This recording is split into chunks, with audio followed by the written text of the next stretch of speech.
Donc, pour la question orale, on va parler de dialogue aussi, puisqu'il s'agit des conditions de travail et de dialogue avec les agents de la région.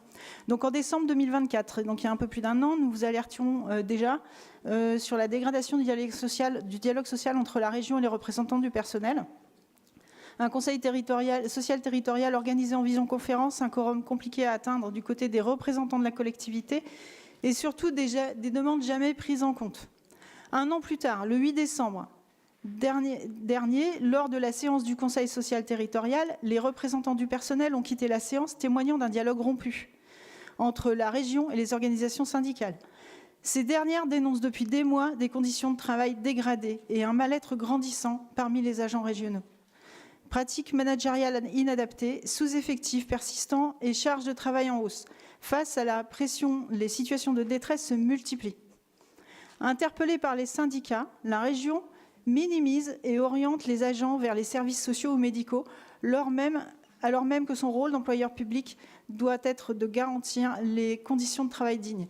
Pour ce qui est de minimiser les impacts sur les personnes, ça a été confirmé dans le dernier F3SCT, on parle de santé et de sécurité au travail, qui a eu lieu mardi dernier.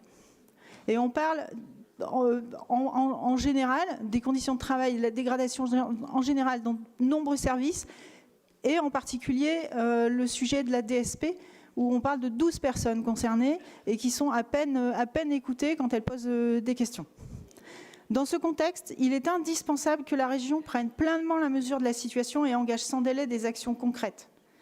Le dialogue social ne peut se limiter à des échanges formels déconnectés des réalités vécues par les agents. Il doit au contraire constituer un espace d'écoute sincère, de co-construction et de recherche des solutions durables. La qualité de service public rendu aux usagers dépend directement des conditions de travail des agents qui le font vivre au quotidien. Ignorer la souffrance reviendrait à fragiliser l'institution elle-même. Et malgré tout, on parle de personnes en souffrance. Donc je vous invite à faire attention à ce sujet-là. On sait comment les choses peuvent se terminer. Donc voilà. Et par ailleurs, je pense qu'on vous a demandé une entrevue ce matin. Les syndicats vous ont demandé une entrevue. Et a priori, ça n'a pas été accepté. Voilà. Donc, Monsieur le Président, comment comptez-vous restaurer le dialogue social avec les organisations syndicales?